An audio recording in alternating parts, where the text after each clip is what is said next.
애를 밥 먹이다가 정말 너무 빡이 치면은 이렇게 숟갈을 던지고 했어요. 근데 그럴 때 우리 남편이 진짜 그러더라고요. "그것 좀 안 하면 안 돼? 뭐 던지고 소리 지르고 화내고 이런 것 좀 안 하면 안 되냐." 그때 제가 알았잖아요. 나를 화나게 하는 것은 애가 아니었다는 걸. 누굴까? 안녕하세요. 반갑습니다. 오늘 여러분들과 하고 싶은 이야기는 참을 수 없이 화딱지가 날 때, 짜증이 몰려올 때, 그럴 때가 있잖아요. 그럴 때 참 어떻게 내 감정을 컨트롤하고 마음을 진정시킬 수 있을지에 대해서 이야기를 하려고 해요. 저도 가끔 정말 우리 정말 전문 용어로 개빡친다 이런 얘기 하잖아요.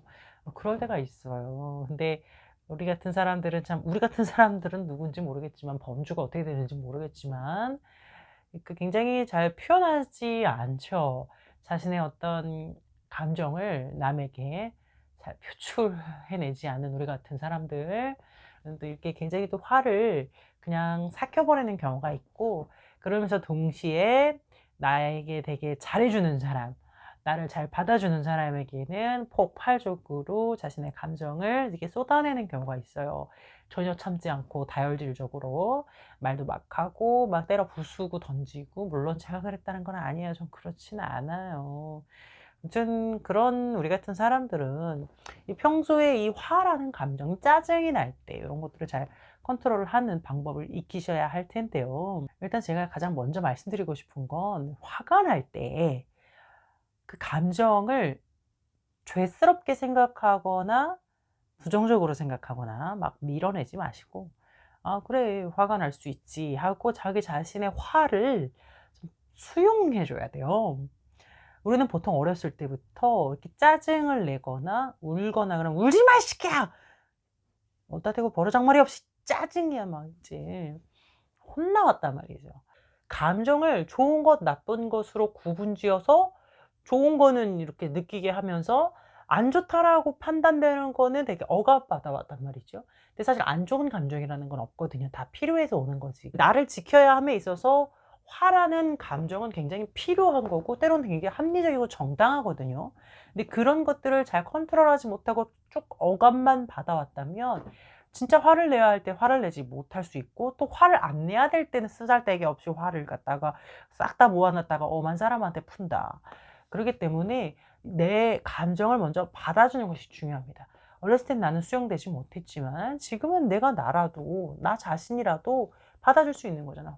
확 화가 올라올 때, 참을 수 없이 막 확 올라올 때 이 못된 년, 마음 그렇게 쓰면 안 되지.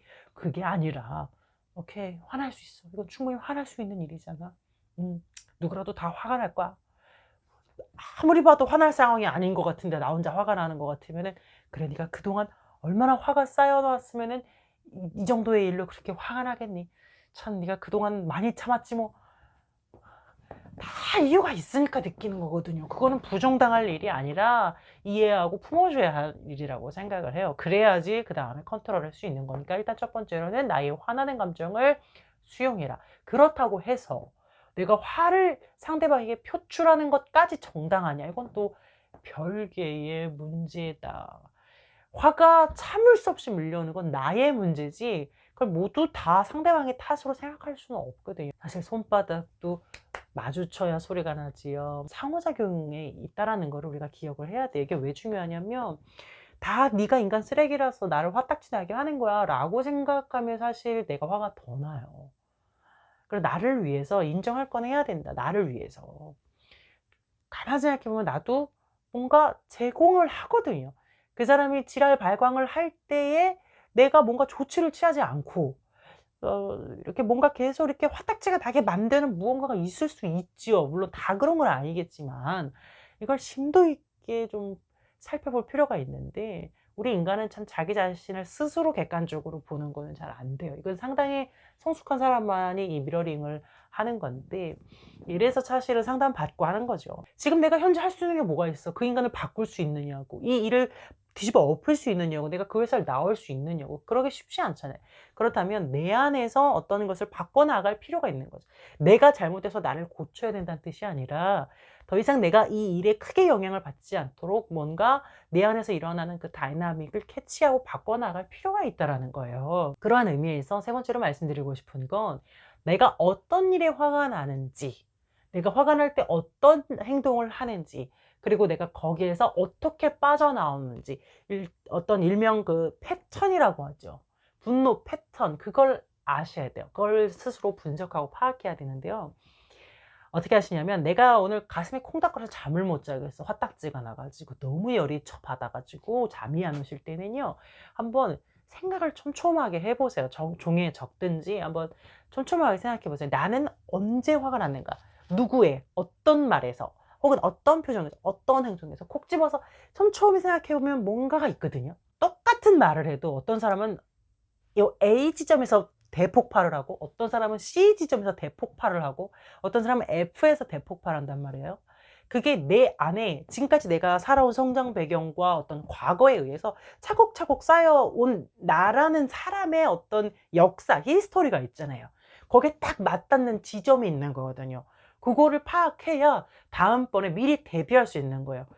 그 사람의 성향을, 상대방의 성향을 미리 파악하고, 이 사람 나를 화딱지게 나게 만드는 부분이 있네. 그건 꼭 그 사람이 인간 쓰레기라서가 아니라 나의 어떤 트라우마나 상처와 맞닿았기 때문이야를 인지해야 된다라는 거죠. 그래서 이 분노 패턴을 파악해야 되고요. 나는 주로 화가 났을 때 상대방에게 어떤 상처를 주는가, 어떤 파괴적인 행동을 하는가, 누구를 힘들게 하는가, 이런 것도 파악을 하셔야 상대방을 덜 힘들게 할 수 있어요. 같이 사는 사람을 덜 힘들게 할 수 있어요. 같이 사는 사람을 힘들게 해봐야 결국 화살이 다시 돌아오는 건 나거든요.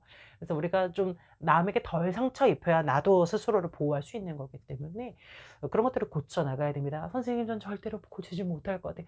그렇지 않아요. 고칠 수가 있습니다. 저는 옛날에 그 화딱지가 날 때 뭘 던졌어요. 아휴, 아까 안 던졌다 그래놓고 이제 와서 또 던졌다고 하네. 뭐 대단한 걸 던진 건 아니고, 애를 밥 먹이다가 정말 너무 빡게 치면 이렇게 숟갈을 던지고 했어요. 근데 그럴 때 우리 남편이 진짜 그러더라고요.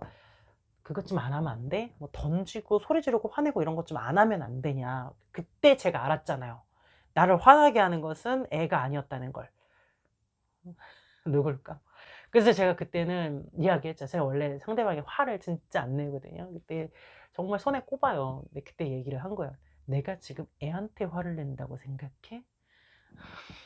그래서 그때 이제 남편분과 심도 있게 또 이렇게 파이트가 아니라 심도 있는 대화를 하면서, 나는 어떤 부분에 당신이 어떻게 할 때 내가 정말 많이 화가 난다라는 걸 표현했어요.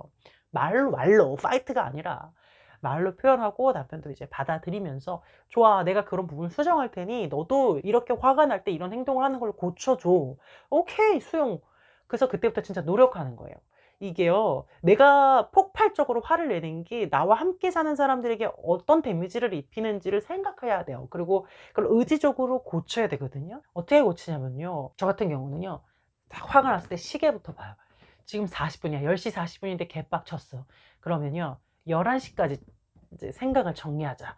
11시까지 내가 한번 이렇게 삭혀보겠다. 근데도 내가 이 폭발적인 화가 이렇게 잘 되지 않으면, 그때는 내가 이성적으로 잘 대화를 준비해서 11시에는 대화를 해야지. 그때까지 내가 가라앉지 않는다면, 매사 사사건건 다 따질 수는 없잖아요. 그렇게 저에게 약간의 시간을 줍니다. 저와의 약속인 거죠.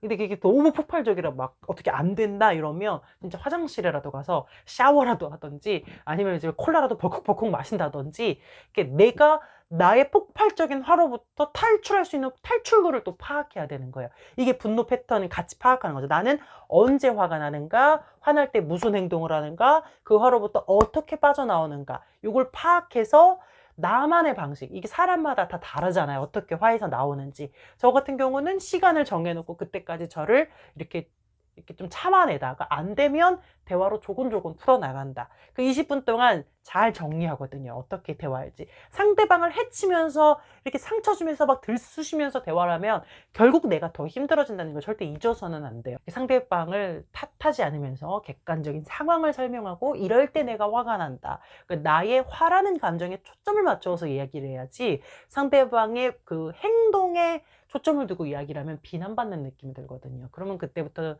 상대방은 귀를 닫아요. 행동을 수정하지 않습니다. 그거 다 내 손해예요. 나는 이렇게 대화하는 거 너무 힘들다, 기빨린다 이러면 진짜 가볍게 싸울 수 있죠. 근데 막 인신공격이나 뭐 인간 근본에 대한 상처를 주지 마시고 수치심을 안겨주시는 마시고 장난스럽게 이렇게 싸울 수는 있죠. 내가 진짜 너무 화가 날 때 나는 어떤 행동을 해서 거기서 잠깐이라도 숨통을 튀게 하는가를 스스로 패턴을 발견해야 돼요. 그거 사람마다 다 다르기 때문에 내가 찾아야죠. 내가. 그래서 잠깐이라도 숨을 고름으로써 상대방에게 너무 가시도치마를 하지 않고 나 자신에게 너무 큰 상처를 주지 않도록 유의해야 한다라는 거예요.